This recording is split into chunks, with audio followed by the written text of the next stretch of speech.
Luzon, Visayas, Mindanao, saan man sulok na mundo, ang taong nagmamahal sa bayan, nagmamahal sa bawat Pilipino. Mayor, former President Rodrigo Roa Duterte!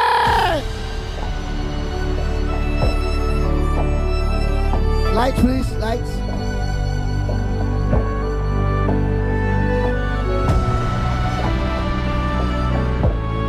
Sigaw nyo sa mundo!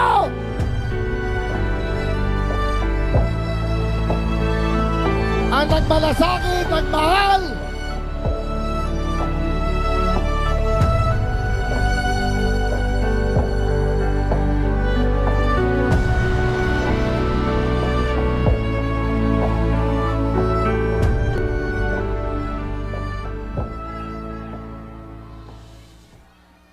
kindly sit down. Relax lang po kayo. Medyo paus ang boses ko. At pasensyahan ninyo ako. Maraming nasa utak ko. Papunta ako dito kung anong sasabihin ko. Puno kanina ang kaalaman ko. Ang problema, nung sumayaw yung magkakaroon dito,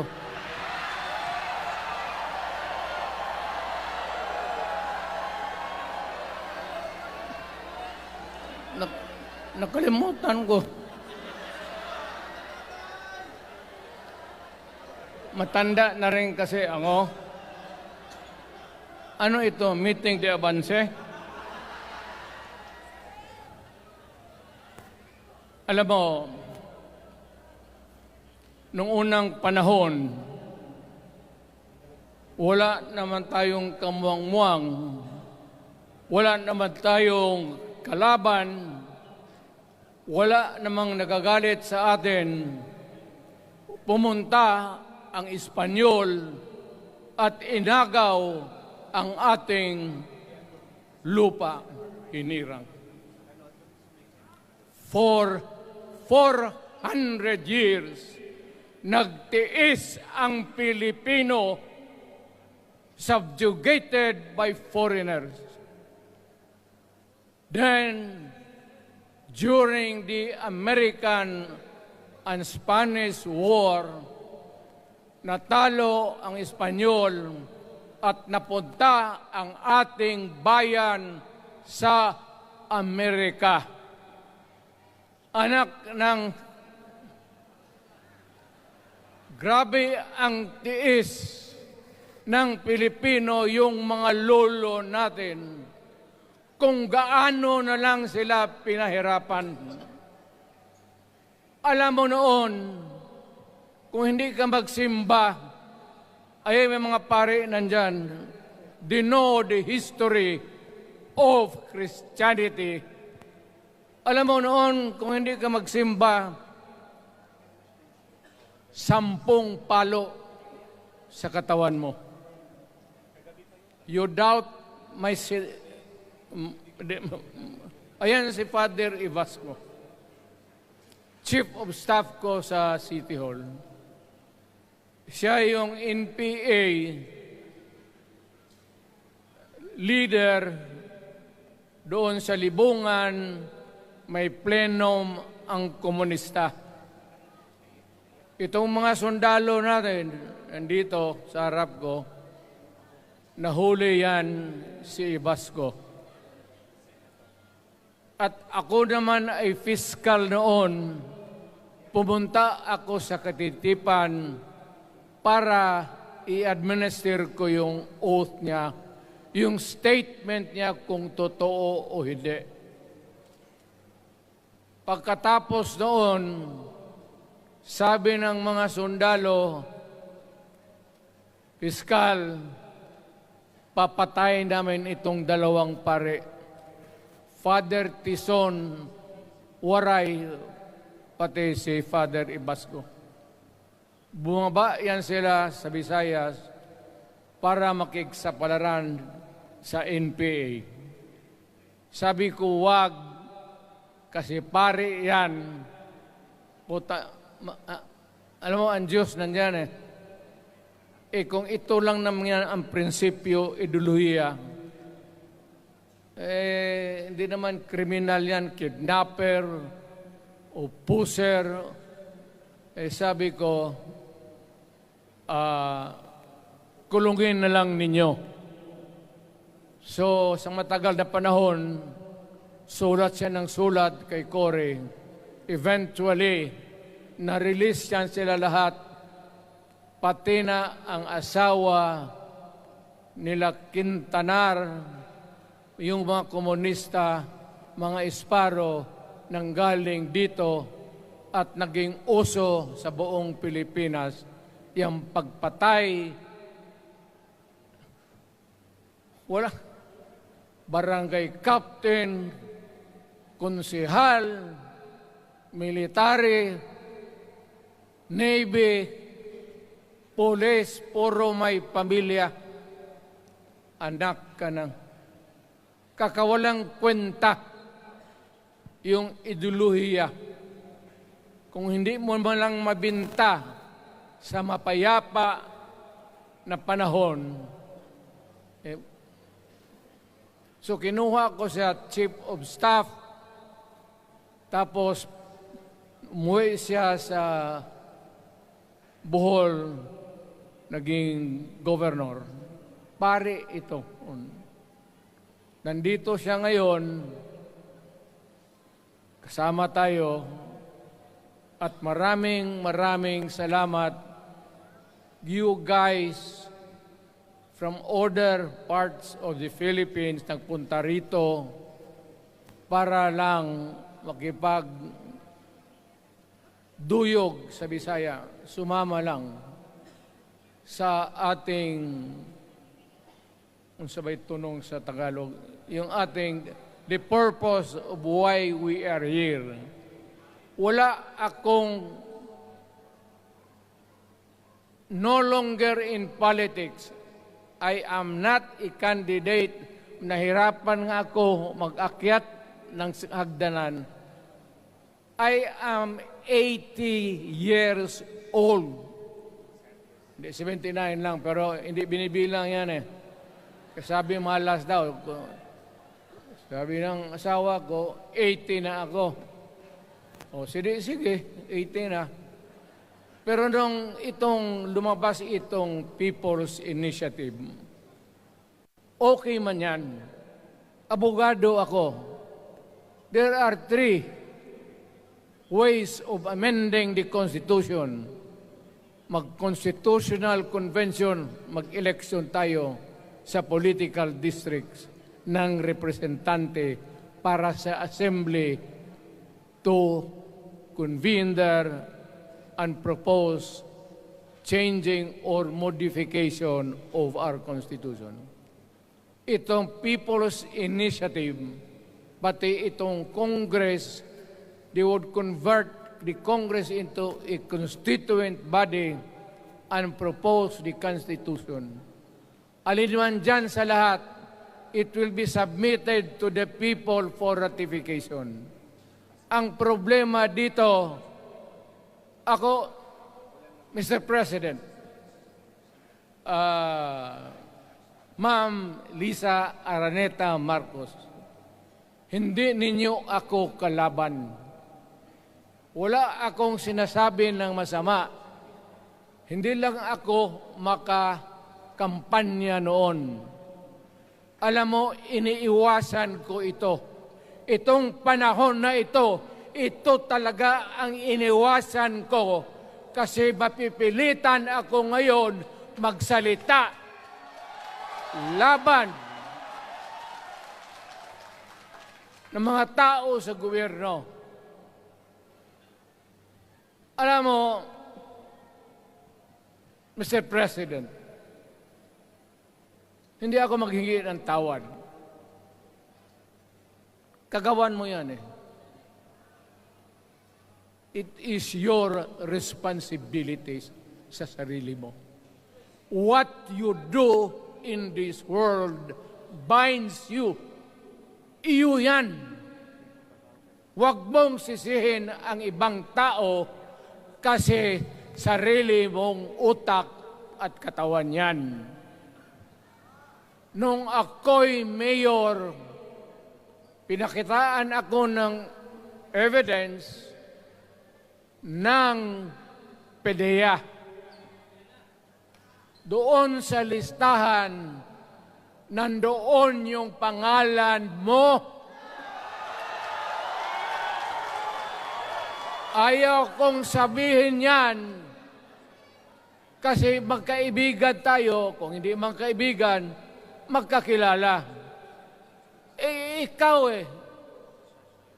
pumapasok kayo ng alanganin. Mr. President, baka susunod ka sa dinaanan ng tatay mo. Diyan ako takot. Ayaw ko mangyari sa iyo yan. Pabor lang, ako namang nagmamakaawa kasi it will divide the nation at madugo itong panahon na ito. Alam mo, Mr. President, sabihin ko maya sa tao kung ano ka.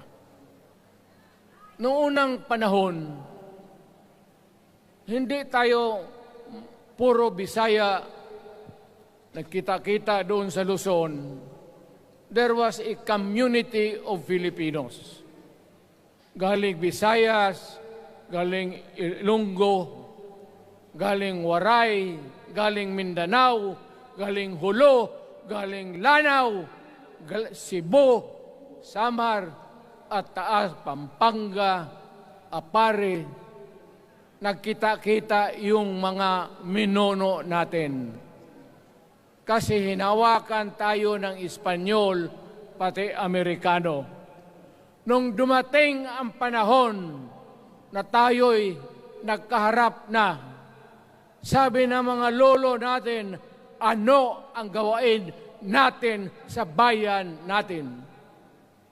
Pwede ba tayong magbarangay-barangay lang o magkaisa tayo? Di na bale, iba-iba ang salita natin. It was agreed by the Filipinos then of all walks of life, Mailocano, Cebuano, mga taga Mindanao, they agreed to form a constitution. Alam mo, yung constitution parang bahayan sa tao. May poste. Sabi natin, magawa tayo ng magandang opisina where we can meet and talk about the destiny of this country. Doon, they agreed na may malaking bahay, may poste, mga malaking poste, at may mga muebles at kwarto, living rooms and all.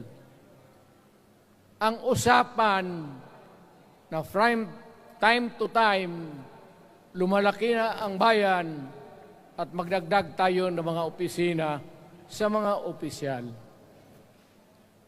Maganda yun. Bahay yun. Mga sahig, nandyan lahat. The mesa, desks, chairs, and everything. Wala tayong pinag-usapan na sirain yung bahay na yun. It was intended for posterity at inabot sa atin yung konstitusyon na yan. Although it was amended and modified, but it is still the fundamental law since 1935 hanggang ngayon. At what keeps in Ilocano, Bisaya, Waray, Moro, bakit tayo nagkaisa? Magkaiba ang salita natin, ang pagkain, iba. Ugali, iba.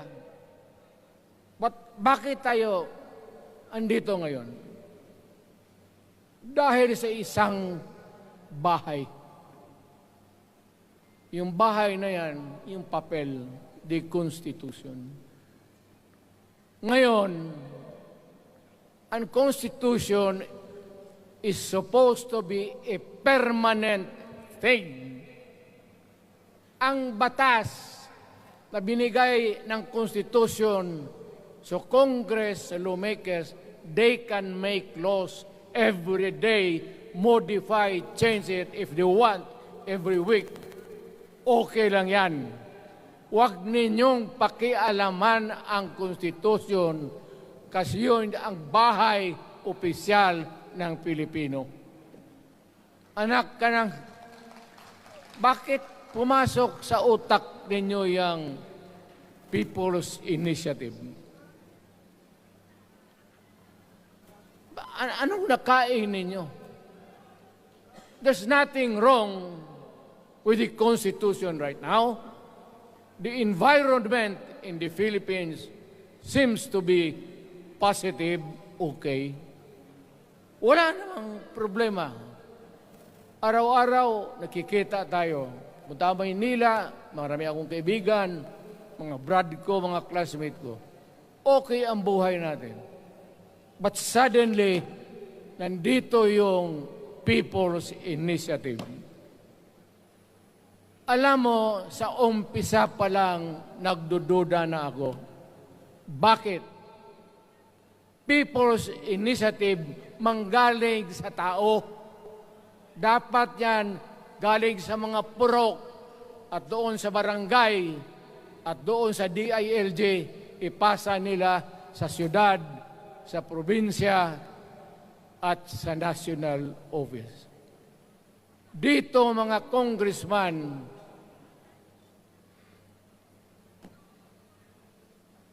alam ninyo, kung magkaletse-letse ang buhay na ito, sabihin ko sa military, sirahan ninyo yung Congress. Magastos, nagbabayad tayo, nag-usik-usik sa kwarta.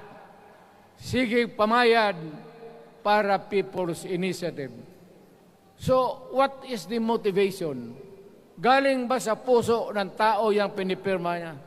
Hindi yung pirma niya yung petition para ito, kaming nagsipirma dito, pumayag na merong pagkaiba ngayon sa Constitution. Pirma lang, pati pera. Anong klase yung putang inang yun? Ganon na lang ang tingin ninyo sa Pilipino. Pagka ganon, maghiwalay-hiwalay na tayo. Kayong taga Luzon, pumunta na yan sa Mindanao, mag-declare na lang tayo ng independence separate. Bakit binababoy ninyo ang bayan natin? Ako naging presidente. Ako naging mayor. Ako naging congressman. Ang sinasabi ko sa inyo, putang ina.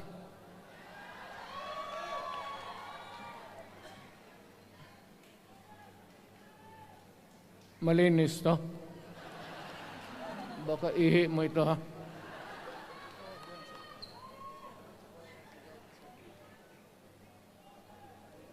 Kakaubos talaga ng laway itong...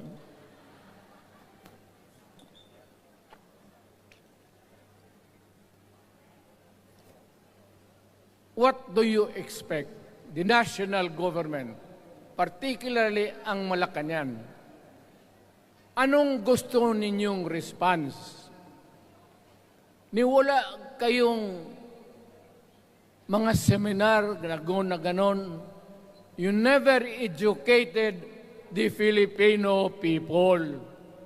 You want the Filipino to remain ignorant para you can do what you want with the country. Yan ang totoo.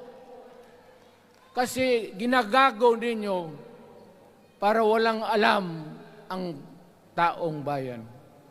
Well, kaming nakapag-aral at may alam kundi, hindi katanggap-tanggap yung ginagawa ninyo. Sa umpisa pa lang, binibili na ninyo yung signature ng Pilipino. Yun ba ang People's Initiative? You know, national, provincial, city, munisipyo, then the barangay. Yan ang echelons ng power sa gobyerno. Hindi naman ninyo gigamit ang barangay at binigyan mo ng 20 milyones isa't isa sa kanilang mga congressman. At binibili ang Pilipino. Alam ninyo kung ano yan? Kaluluwa ang ninyo ang binibili ng taong bayan. Hindi ako papayag ng ganon. Nakapag-aral ako, hindi naman ako ignorante. Bakit ka mag-people's change? Ang problema ninyo, ganito. Hindi pa, pauna.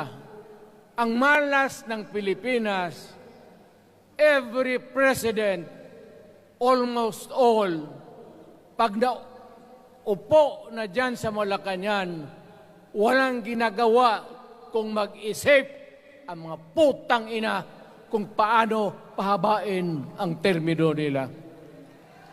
That's the problem. Bakit ganon kayo? Ang demokrasya may eleksyon. Para naman, tignan ninyo, Presidente Osmeña Bisaya. Ang napaalaala ko pa, Garcia Bisaya. Then Magsaysay Ilocano. Then si Quirino Ilocano. Ganon dapat. Ang election is a cleansing process. Gumagalaw yan. Huwag mong pigilan. Ngayon, kung ikaw nandyan, naupo ka, you stop the process of governance, hintuin mo, kasi pahabain mo ang termino, gusto mo, sabi ko nga sa iyo, Mr. President, kaibigan kita, Bingbong, pag pinilit mo ito, lalabas ka ng Malacanang, kagaya noong panahon na pinalayas kayo.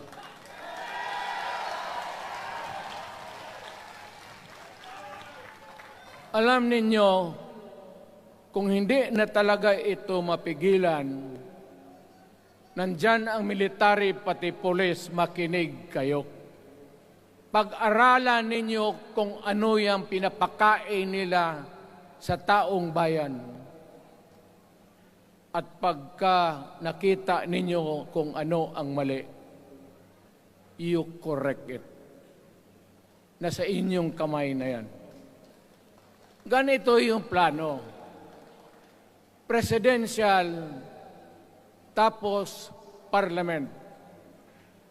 Ang presidential, lahat kayo, ako, ikaw, lahat, hanggang doon, nagboboto, direct vote to elect a president.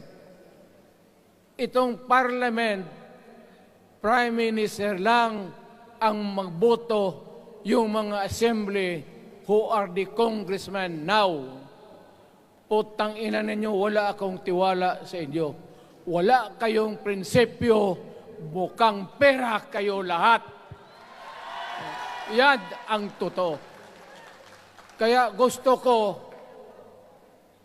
pag nagka-letse-letse nga, pumasok ang military, palitan ninyo lahat. Arestuhin ninyo kasi nagsasayang ng pera at yung ginagastos nila is a fraud, swindling ang ginawa nila. You must account for the wasted money, for the money that you bought the signature of a Filipino. Bribery.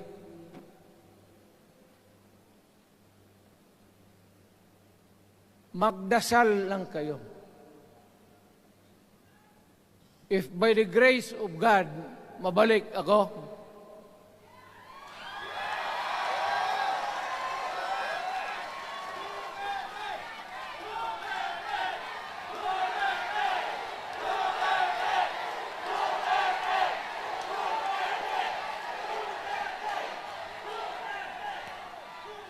milagro lang naman yan, hindi ba yan totoo?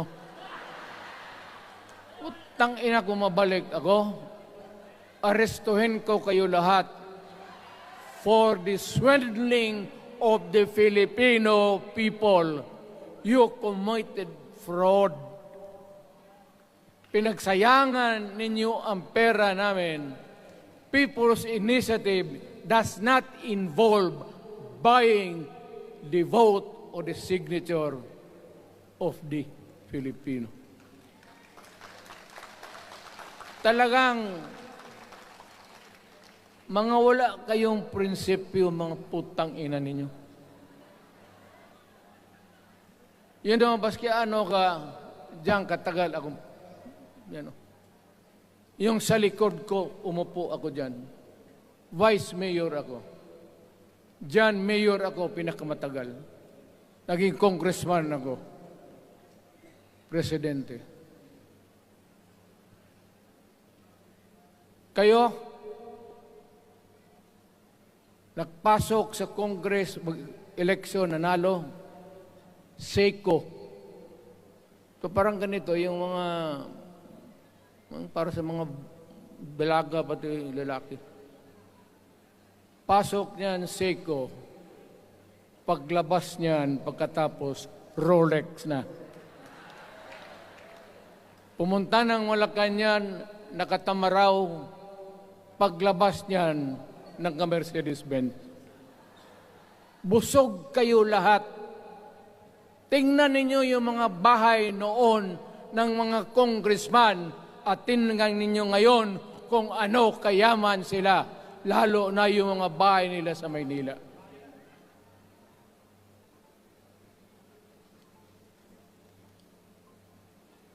Wala kayong masabi sa akin. Alam mo bakit diretsahan ako magsalita? Ninipahat, wala ako. Paglabas ko sa Malacanang, lipad ako dito. Pumunta ako sa bahay ko para mag-retire. Ayaw ko sanang bumalik. Ayaw ko na. Matanda na ako. Putang ina, napapandol lang ako dyan eh. Kaya lang, marami akong magandang naisip kanina papunta dito. Kaya yung sumasayaw lang kasi yung mga ale. Nabakante tuloy, nakalimutan ko kung ano ko nang sabi. Tangina. Huwag kayong magpaloko. Alam mo, Parliament, ang ambisyon niyan, karamihan, galing kay Lisa Marcos pati kay Romualdez. Bongbong bangag yan.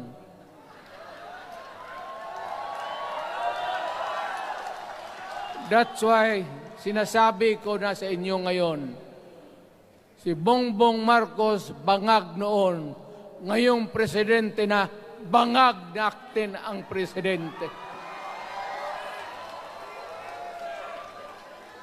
Kayong mga military, alam ninyo yan.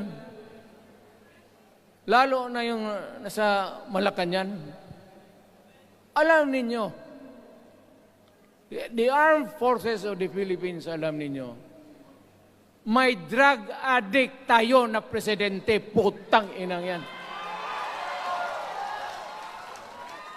Ayun ang, bakit ako nagkaroon ng kaso ng ICC? Sabi nila, pinapagpatay ko raw yung mga drug user at drug addict. Mabutit na lang wala na ako sa pwesto, baka kasali ka pa.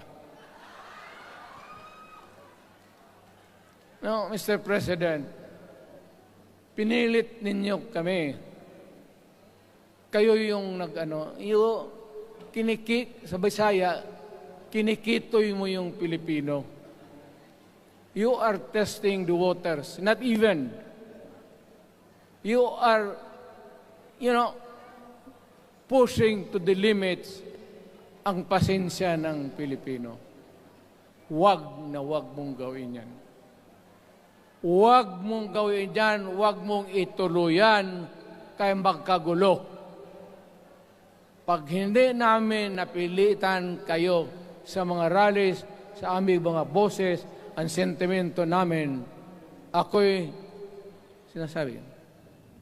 sinasabi ko sa military, nag-hemorrhage ang bayan, gastos dito ng gastos doon. Tapos kung mag-speech, ang pinag-usapan ang putang inang pobreng Pilipino. Gastos dito, gastos doon. Mga military, maawa kayo sa bayan. Pag hindi namin kaya, gawin na ninyo. Gawin ninyo, kawawa ang Pilipinas.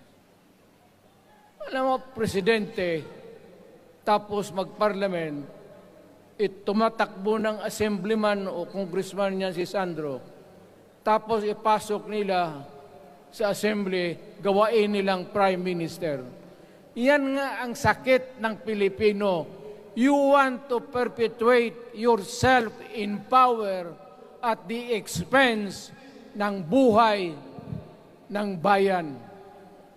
Mabuti sana kung bright kayo.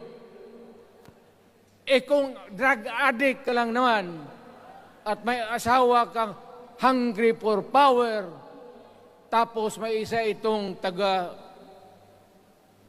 Leyte, gusto siyang mag-prime minister at gawin niya itong bongbong, diyan ka lang, ako ang bahala. Ceremonial president ka na lang. Ako na ang magpatakbo ng bayan sa parliament. Yan ang plano nila. Yan ang hindi talaga matanggap natin. Kalukuhan niyang putang inang. Huwag kayong, alam mo, bakit ako makipag-away ng presidente? Marami siyang sundalo. Kaya natin, kayong pumalag, pero there is always a time for everything. May panahon na ikaw ay sikat. Sa ayaw mo at sa hindi, may panahon ka talagang bababa dyan sa Malacanang. Gaano katagal ka man to hang on to the power, that is for God to decide for the nation. Kami, patayin ninyo, wala na akong silbi. Tapos na ako, naging presidente na ako. Nakatikim na ako ng pag-upo ng silya dyan sa Malacanang. Ganoon na lang ang ang alaga ko sa bayan. Alam mo ba, tanungin mo yung lahat ng senador. Magbisita sila, isang kanin, isang pork chop o isda, sabaw. Noong panahon ko, sabi ko, yan lang ang mapakain ko sa inyo. Walang steak kasi mahal yan. Hindi natin pera itong kinakain natin. Yan ang totoo. Magtanong kayo ng taga-Malacan dyan. Hindi ako nagpabibida. Sinabi ko lang, huwag ninyong kalimutan, Mr. President, ang delikadesa. Mahirap yan. Magkaroon tayo ng... Ngayon, mula naman, yun naman lang ang dapat lang pagpintuhan natin. Huwag kayong pumayag dyan. binabastos kayo. Alam bakit? Bakit nadalhin tayo sa parliament? Anak ka na. So pag doon, kontrolado na nila, pati yung anak na assured na maging, yan nga ang mahirap eh. Lahat na maging presidente, ang pamilya nila, walang inisip kung hindi paano titira dyan hanggang sa matapos ang panahon. May I remind you, itong election, papalit-palit ito. Para sa lahat, mayroong Ilocano, may Bicolano, may Bisaya. Hindi mo pwedeng suluhin yan. The election is a cleansing process. It does not, it's never the intention of the whoever wrote the Constitution na ikaw, isang Pilipino, taga-Paway, taga-Batangas, taga-Davao, ikaw, Rodrigo Duterte, nandiyan ka na, huwag ka nang umalis. It was not the intention of the lawmakers. Demokrasya tayo, Mr. President. Huwag mong kalimutan na isang term ka lang pagkatapos bababa ka na. Pag ayaw mong bumaba, utang ina magkagulo ang bayan, sabihin ko sa inyo. Ngayon, nakikinig kayong mga military. Gusto niyong iwasan ang dugo? Kayo lang ang makapigil nito. Putang ina, pigilan mo yung kalukuhan na yan. Pagka hindi itong rally na ito, it will multiply all over the Philippines and there will be trouble. Ako ang nauna kasi galit ako. Dumaan ako ng presidente. Not even for a minute did I think or was thinking of extending my term even for one day. Nung natapos ako sa araw na yon, bumaba ako, sumakay ako, lumipad ako dito sa Davao. Ikaw, Mr. President, hintayin mo yung 6 years, kalimutan mo na yung kay Romualdez, kasi yan ang magpahamak sa iyo. At maraming magagalit sa iyo, pati na ang militar. Kaya hindi na ako magtatagal. Yun lang ang dasal ko. Reject. Protect the Constitution. I am calling now the armed forces and the PNP. Protect the Constitution. Trabaho ninyo yan. Huwag ninyong kalimutan. Kami, inyong dapat, you should worry about the nation. The millions of Filipinos. Huwag kayong mag-isip lang ng isang pamilya. Putang ina. Ilagay ninyo sa utak ninyo yan. Bahala kayo. Balang araw, magsisihan. Pero kasi umuulan naman, hindi ulan.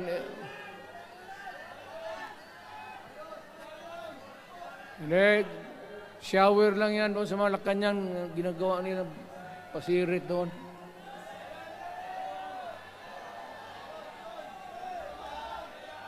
Wala naman rin akong masabi. Kasi hindi man ito eleksyon. Nakafocus lang ako sa People's Initiative and the way that they are handling the process of the People's Initiative. Ang nangyayari ngayon, hindi yan People's Initiative, kung hindi buying the people for their signatures. Pag-umpisa pa lang, bayaran na. At maniwala ka ng konstitusyon, lalabas yan maganda, kung pira-pirahin lang tayo. Balang araw, wala na ako sa buhay. Maybe 10 years, 5 years from now. You might want to change some provision. Yung sabi nila, the usual excuse is economic provisions lang ang aming pakialaman. Putang ina, huwag kayong maniwala dyan sa mga yawa na yan. Puro kasing sinungaling ang mga ulol. Alam mo, pag nagtawag ka ng Constitutional Convention through People's Initiative or when you open the Constitution, hindi mo pwedeng limitahan ang powers na yan. It's unlimited. Kung ano ang gawain nila at kung ano ang utos ng may pera, kung bayaran sila, ipagbili talaga tayo. Ipauhanin na lang ako, naghangi ako ng may mga congressman dito. Ito yung matitino. Nandito si Congressman Alvarez. Pumunta talaga siya. Hindi man kasi niya ako hinayaya. Kapupunta sana ako ng Tagum. Para lang ako galit talaga. Bakit mo putang ina? Galit ka. Bakit? Bisaya pa makumutan ko na imong naong. Magharap ka sa akin, ganoon ko yung mukha mo. Bakit? Bakit bigyan mong problema ang Pilipino?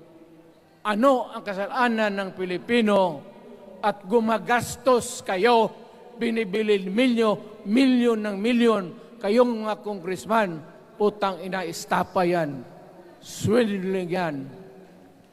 Kaya sabi ko, by stroke of faith, nabalik ako dyan sa Malacanang, kayong lahat, kagaya ng Marcelo, ng tatay mo, Bongbong, kayong lahat, congressman, nandoon kayo sa Krami. Ipasok kayo ng 2 taon para leksyon ninyo. Hindi ka maleksyon ng kalukuhan ninyo. Wala. Hindi pa nga naayos ang kati. Ano bang, what's wrong with the Constitution? Tell me. Kung hindi yung inyong ambisyon. The real purpose itong constitutional changes sa People's Initiative is really to perpetuate those who are in power. Yan na lang ang ganyan ninyo. Marami akong sabihin, maybe kung patayin nila ako, putukin yung eroplano, wala na tayong magawa. Ngayon, kung sino, alam mo na kung sino, yung sa Malacanang, yun ang aristuhin ninyo. Sila nag-umpisa ng kaguluhan ito. Ladies and gentlemen, I am very thankful na nandito kayo, mga Tagalog, Bisaya, at taga-Maynila. And I hope that we will continue to love our country. Magbigay sila na pera, tanggapin ninyo, pera ninyo yan. Hindi ba ninyo na sa isip ninyo?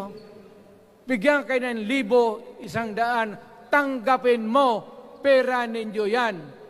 Pati yung sa bulsa nila, kinakain nila, at pinagbili ng bahay kung saan-saan, pera ninyo. So, make sure na bago kayo lumabas lang naman sa mundong ito, may panahon lahat, mamatay tayo. Mag-iwan kayo ng isang prinsipyo.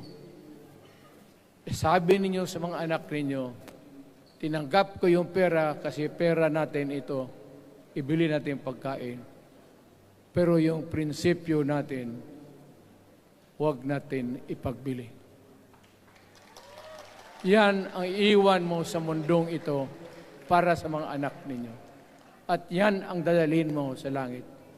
Pagka sinabi ni San Pedro, anong nagawa mo? May ginawa ako para sa bayan. Tapos magsabi San Pedro, ano pa?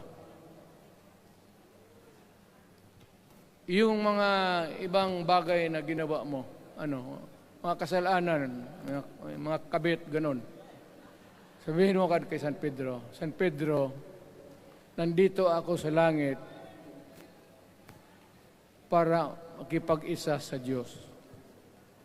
Pag hindi ka tumahimik, yung manok mo, hawakan ko, ilambos ko yan sa ulo mo.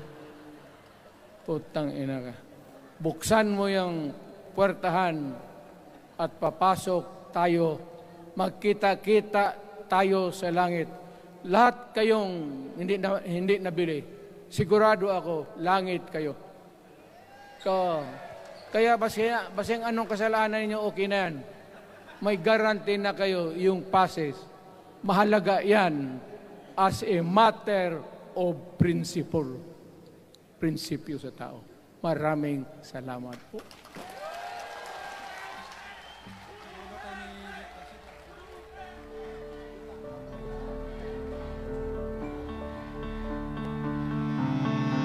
Gintud pilak Mga kababayan, ang mahal nating Pangulo, Rodrigo Roa Duterte!